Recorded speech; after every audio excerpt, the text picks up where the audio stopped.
আমাকে এখানে ডাকার কারণ কি? বলবো বলবো বলবো, সব বলবো। এত ব্যস্ত হবার কি আছে?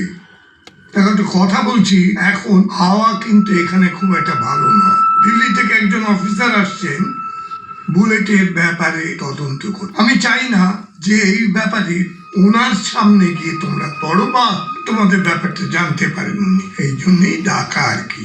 কিন্তু স্যার, আমাকে কি করতে হবে? এক কথায় বুলেটকে সরিয়ে দিতে হবে। হ্যাঁ, তার কারণ বুলেট এখন তোমাদেরও শত্রু, আমারও শত্রু, সবাই শত্রু, খতম করে দাও। এই শালা অফিসার হারামির বাচ্চা আমার দাদাকে শেষ করেছে। তখন আপনি বা আপনার পার্টি কোথায় ছিল? আমি আপনাকে বিশ্বাস করি না। আমি বুলেটকে একাই শেষ করব।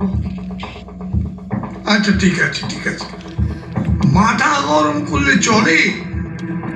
বাঘকে মারতে হলে ঠান্ডা মাথায় নিঃশব্দে মারতে হবে। বুলেটকে তুমি মারবে, কিন্তু সবাই জানবে রণজয় মিলেছে, বুঝলে?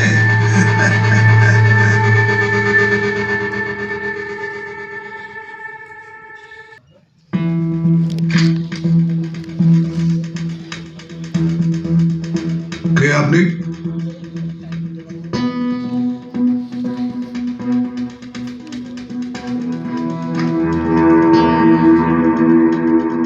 Bikram Rai on special duty.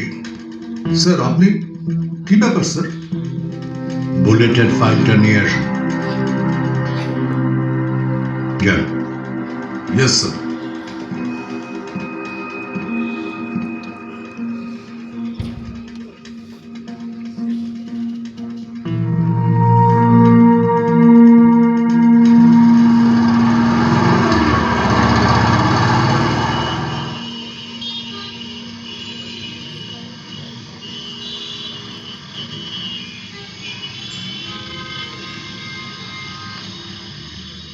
আমার না খুব টেনশন হচ্ছে। কিসের টেনশন? কাল পরীক্ষা, আবার যদি ফেল করি? একদম নেগেটিভ চিন্তা করো না। আমার মন বলছে এবার তুমি ঠিক পাস করবে। তোমার কথাই যেন সত্যি হয়। আমি পরীক্ষা। বুলেটের যত সঙ্গী আছে ইমিডিয়েটলি অ্যারেস্ট করুন। Yes sir. যত তাড়াতাড়ি সম্ভব বুলেটের ছবি মিডিয়াতে পাবলিশ করুন।